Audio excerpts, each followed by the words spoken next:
ఒకసారి పండిత్ జవహర్లాల్ నెహ్రూ ప్రధానమంత్రి అయిన తర్వాత ఆ దరిదాపుల్లో ఒక మానసిక రోగుల ఆసుపత్రి, మెంటల్ ఆసుపత్రి అంటారు, అక్కడికి వెళ్ళాడు చూద్దామని. వెళితే ఎవరి ప్రపంచంలో వాళ్ళు ఉన్నారు. ఒక్కడు మాత్రం ఆకాశం చూసుకుంటూ తనలో తాను మాట్లాడుకుంటూ ఉన్నాడు. అక్కడికి వెళ్ళి నేను ఎవరో తెలుసా అన్నాడు. ఎవరు అని అడిగాడు ఆయన. ఆ పిచ్చ ఆయన అన్నాడు, మెంటల్ పేషెంట్, నువ్వెవరివి అని అడిగారు. నేను జవహర్లాల్ నెహ్రూని, ఈ ఇండియాకి ప్రధానమంత్రిని అన్నాడు.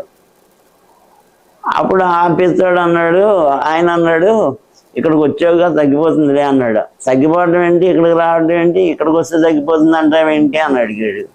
నేను ఒకప్పుడు అలాగే అనుకునేవాడిని, ఇప్పుడు తగ్గించేశారు, మందులన్నీ వాడటం వల్ల తగ్గిపోయింది, నేను